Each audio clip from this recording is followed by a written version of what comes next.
બોટાદ શહેરમાં કેટલાક મકાનો અને કેટલીક ઇમારતો જૂના હોવાથી જર્જરિત હાલતમાં છે। આસપાસ રહેતા રહીશો માટે તે જોખમી છે। ત્યારે તાત્કાલિક આવા જર્જરિત મકાન ઇમારતોને તંત્ર જમીનદોસ્ત કરે અથવા સમારકામ કરાવે તેવી સ્થાનિકોની માંગ। ચોમાસાની શરૂઆત થઈ ચૂકી છે ત્યારે બોટાદ શહેરમાં પણ મેઘરાજા મહેરબાન થઈ રહ્યા છે। જોકે શહેરના વોરાવાડ વિસ્તાર ટાવર રોડ પર આવેલ 100 વર્ષ જૂનો ટાવર, જૂની પાંજરાપોળ, સામેની જૂની બિલ્ડિંગો તથા લટકતા પતરા લોકોના જીવન પર જોખમ સાબિત થાય તેમ છે। પોલીસ સ્ટેશન નજીક આવેલ જૂની કોર્ટ ઘણા વર્ષોથી જર્જરિત હાલતમાં છે।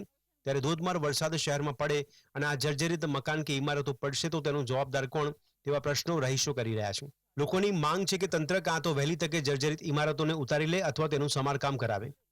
એટલે બોટાદ નગરપાલિકાએ તાત્કાલિક ધોરણે નોટિસ આપી હોય તો નોટિસનો ફોલોઅપ લઈને તાત્કાલિક ધોરણે જે જર્જરિત મકાનો છે, જે બિલ્ડિંગો છે અને પડીને મોટો વનર અકસ્માત સર્જી શકે છે એમ છે અને તાત્કાલિક ધોરણે દૂર કરવી જોઈએ અને એના માટે નક્કર પગલાં લેવા જોઈએ। માત્ર નોટિસથી કોઈ એને નોટિસ આપીને કોઈ સંતોષ લેવાનો કોઈ અર્થ નથી।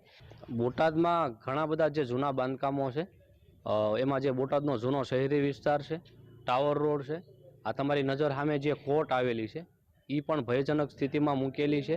એ સિવાયના ઘણા જૂના બાંધકામો જે છે તે વરસાદના કારણે જર્જરિત હાલતમાં જોવા મળ્યા છે, જેના કારણે બોટાદ પાલિકા અને જિલ્લા તંત્ર દ્વારા તાત્કાલિક ધોરણે આવા જે જૂના બાંધકામો છે તેનું સમારકામ અથવા તો જમીનદોસ્ત કરવામાં આવે।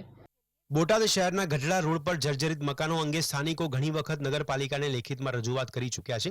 તેમ છતાં પાલિકાએ કોઈ કામગીરી કરી નથી। શહેરમાં એવી પણ ઇમારતો છે કે જ્યાં ભયજનકના બોર્ડ મૂકવામાં આવ્યા છે, પરંતુ તંત્ર આ બોર્ડ મૂકીને જ સંતોષ માની રહ્યું છે। આ મકાન જો પડે એવું છે, કેટલા ટાઈમથી એમના અંદર અઘોસર જેવું અડધું પડી ગયું છે, જીવ જંતુ રે, સાપ એરું એવું નીકળે, આ છોકરા નાના રમતા હોય આજુબાજુમાં તો ધ્યાન આપતા નથી, પાડવા આવતા નથી, સાવ પાડી દે, જમીનદોસ્ત કરી દે તો વાંધો ન આવે ને। જ્યારે જર્જરિત ઇમારતો અંગે પાલિકાના ચીફ ઓફિસરને પૂછવામાં આવ્યું તો તેમણે 18 જેટલી મિલકતના માલિકોને નોટિસ આપવાની વાત કહી અને ખાતરી આપી કે જોખમી મકાનો કે છજ્જા ઉતારવાની કામગીરી વહેલી તકે શરૂ કરાશે। એને નોટિસ તો આપેલી છે, આગળના છજા જોખમી છે એટલે ઉતારી લેવડાવીશું।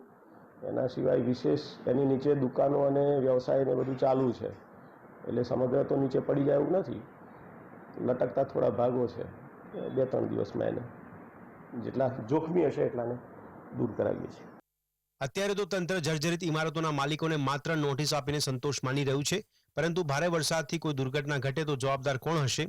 શું તંત્ર કોઈ મોટી દુર્ઘટનાની રાહ જોઈ રહ્યું છે? પાલિકાએ વહેલામાં વહેલી તકે જોખમી ઇમારતો ઉતારવાની કામગીરી કરવી જોઈએ। ધર્મેન્દ્ર લાઠીગરા, GSTV, બોટાદ।